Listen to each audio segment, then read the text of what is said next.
आज हम बात करते हैं मकर राशि वालों के लिए कैसा रहेगा 2023। मकर राशि के जातकों के लिए राशि स्वामी शनि 17 जनवरी को कुंभ राशि में प्रवेश कर आपके दूसरे भाव में प्रवेश करेंगे। शनि के इस गोचर के कारण अब आप साढ़े साथी के अंतिम चरण में प्रवेश करेंगे और आपको अब धीरे धीरे अपने काम में प्रगति मिलती जाएगी। शनिदेव की कृपा से अब आपके रुके हुए काम पूरे होने लग जाएंगे। इस समय आप एक नई आध्यात्मिक ऊर्जा से सराबोर रहेंगे। अप्रैल अंत में देव गुरु बृहस्पति मीन राशि से निकलकर मेष राशि में प्रवेश करेंगे और आपके चौथे भाव में प्रभावित कर संपत्ति प्राप्ति के योग बनाएंगे। 22 अप्रैल से 30 अक्टूबर तक गुरु और राहु की मेष राशि में युति से गुरु चांडल दोष का निर्माण होगा, जिससे आपको थोड़ा मानसिक कष्ट भी संभव है। 30 अक्टूबर को राहु मेष राशि से निकलकर मीन राशि में संचरण करेंगे और आपके पराक्रम भाव में गोचर करेंगे। वहीं केतु का गोचर आपके नवम भाव में कन्या राशि में होगा। राहु का गोचर अब आपके लिए शुभ होगा और आपके साहस में वृद्धि होगी। वहीं केतु आपके धार्मिक पक्ष को मजबूत करने का काम करेगा। बाकी ग्रहों का गोचर भी आपके जीवन को प्रभावित करेगा। इसका विवरण नीचे प्रस्तुत है। अब हम बात करते हैं जनवरी और फरवरी माह की। जनवरी माह में गुरुदेव की कृपा से आपके भाग में वृद्धि के योग हैं। इस समय साल की शुरुआत में ही किसी धार्मिक यात्रा पर जाने का मौका मिल सकता है। इस माह आप एक से अधिक कार्यों को एक साथ संपादित करने में सक्षम होंगे। वहीं आपके को काम के सिलसिले में कुछ यात्रा भी करनी होगी। केंद्र और लाभ के स्वामी मंगल का पंचम में गोचर कर भाइयों से सहयोग का मार्ग प्रदर्शित करेंगे। इस समय शुक्र के कारण बन रहे राजयोग के कारण स्त्रियों के सहयोग प्राप्त होगा। इस समय आपकी पत्नी की महत्वपूर्ण सलाह से आपको फायदा होगा। स्त्री जातक के लिए यह माह प्रेम संबंधों के लिए अनुकूल रहने वाला है। अब हम बात करते हैं फरवरी माह की। फरवरी माह में स्वास्थ्य से जुड़े अच्छे परिणाम प्राप्त होंगे। वहीं रुके हुए कामों में थोड़ी गति भी आएगी। इस माह बुध देव की कृपा से आपको नौकरी में अच्छा प्रदर्शन करने का मौका मिलने वाला है। ऐसा भी हो सकता है कि आपको एक अच्छी नौकरी का प्रस्ताव आ जाए। माह मध्य में धन भाव में सूर्य शनि युति के कारण परिवार में कलह हो सकती है। इस समय किसी कोर्ट केस का निर्णय आपके खिलाफ जा सकता है। तीसरे भाव में उच्च के शुक्र की गुरु के साथ युति महिला मित्रों का सहयोग करवाने वाली होगी। जिनका विवाह तय होने में देरी हो रही थी, अब उनका विवाह तय होगा। अब हम बात करते हैं मार्च और अप्रैल माह की। मार्च माह में मंगल ग्रह का गोचर आपके छठे भाव में होगा, जो कि शत्रु नाश करने वाला होगा। इस समय आपको कार्य स्थल पर कोई बड़ी जिम्मेदारी दी जा सकती है, जिससे आप बखूबी निभाने में सक्षम होंगे। इस समय चौथे भाव में शुक्र का गोचर आपके लिए अनुकूल सिद्ध होगा। इस माह आप किसी भवन या वाहन को खरीदने में रुचि दिखा सकते हैं। आपके परिवार में किसी मांगलिक कार्य का आयोजन भी हो सकता है। माह मध्य में सूर्य गुरु युति के कारण सरकारी विभाग में काम कर रहे जातकों को अच्छे और शुभ परिणाम प्राप्त होंगे। इस माह प्रतियोगी परीक्षा की तैयारी कर रहे जातकों के लिए सफलता लेकर आने वाला है। अब हम बात करते हैं अप्रैल माह की। अप्रैल माह में देवगुरु बृहस्पति आपके चौथे भाव में यानी कि मेष राशि में गोचर करेंगे।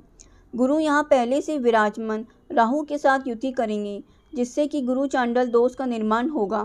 माह मध्य में सूर्य भी राहु के साथ युति करेंगे। यह ग्रहण योग परिवार में विवाद उत्पन्न कर सकता है। इस समय आप अपने पिता की सेहत को लेकर भी थोड़ा परेशान रहने वाले हैं। इस समय जो जातक हृदय रोग से पीड़ित हैं, उन्हें अपने स्वास्थ्य का विशेष रूप से ध्यान रखना होगा। शनि की अष्टम भाव पर दृष्टि गुप्त विद्या की ओर आपकी रुचि बढ़ाने वाली होगी। विदेश भाव पर मंगल की दृष्टि से इस माह विदेश जाने का मौका मिल सकता है। अब हम बात करते हैं मई और जून माह की। मई के माह में सप्तम भाव में नीच का मंगल दाम्पत्य जीवन में कठिनाइयां देने वाला होगा। इस समय आपको अपने जीवन साथी की सेहत का ध्यान रखना होगा। अपने और अपने प्रेमी के बीच किसी गलतफहमी को पैदा नहीं होने दें, वरना भविष्य में रिश्ता खत्म हो सकता है। माह मध्य में अष्टम सूर्य का पंचम में गोचर संतान पक्ष की सेहत को लेकर थोड़ी परेशानी दे सकता है। हालांकि सरकारी कार्यों से जुड़े जातक इस समय अपने फील्ड में अच्छा प्रदर्शन करेंगे। इस माह जो छात्र उच्च शिक्षा के लिए विदेश जाना चाह रहे हैं, उनका सपना पूरा हो सकता है। इस माह स्त्री जातक को काम के सिलसिले में विदेश जाना पड़ सकता है। अब हम बात करते हैं जून माह की। जून माह में सप्तम भाव में मंगल शुक्र की युति काम इच्छा में बढ़ोतरी करेगी। इस समय जंत्रांग से जुड़ी कोई पुरानी बीमारी परेशान कर सकती है। विपरीत लिंग के प्रति अत्यधिक आकर्षण से बचना होगा।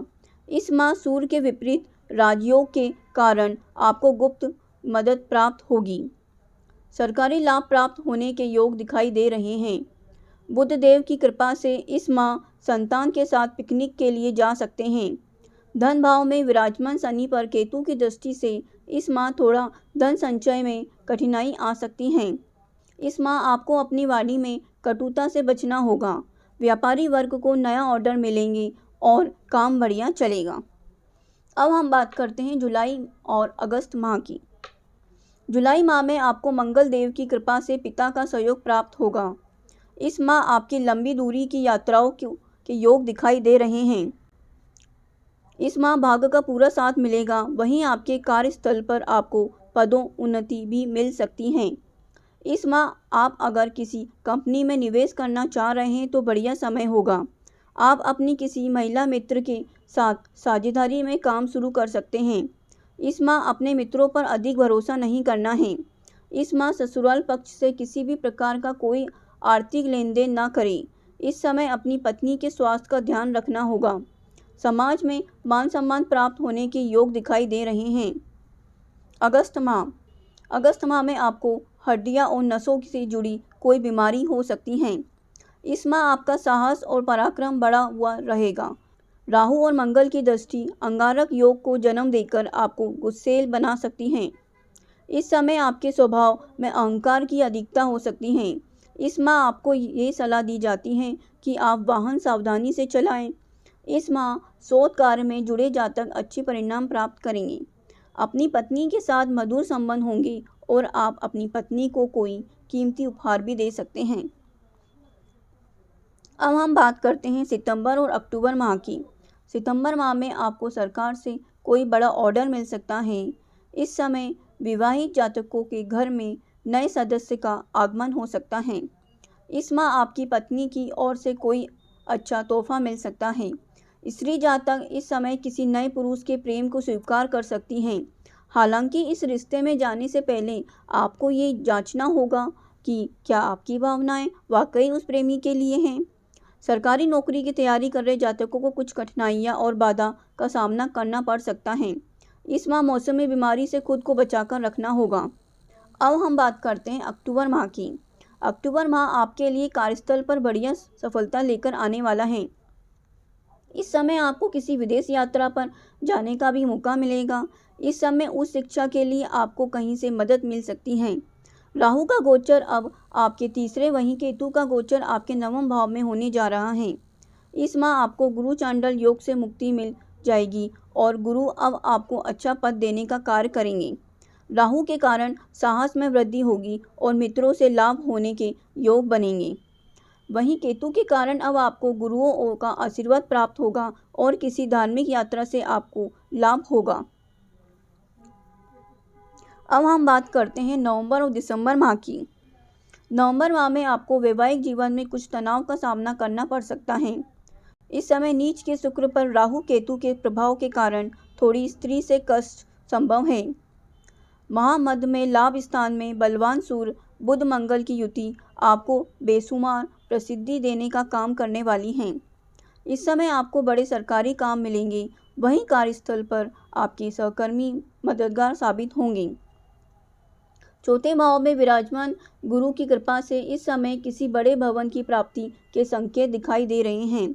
इस माह आपको शेयर मार्केट से भी अच्छा मुनाफा होने की योग दिखाई दे रहे हैं।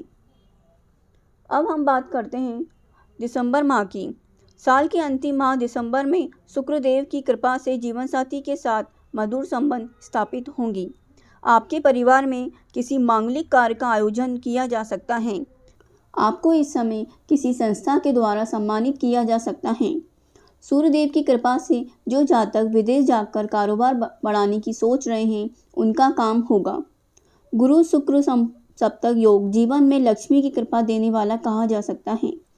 इस समय आपकी किसी महिला सहकर्मी के साथ निकटता बढ़ सकती है। आपकी माँ की कृपा से आपको पैतृक संपत्ति भी प्राप्त होने के योग दिखाई दे रहे हैं।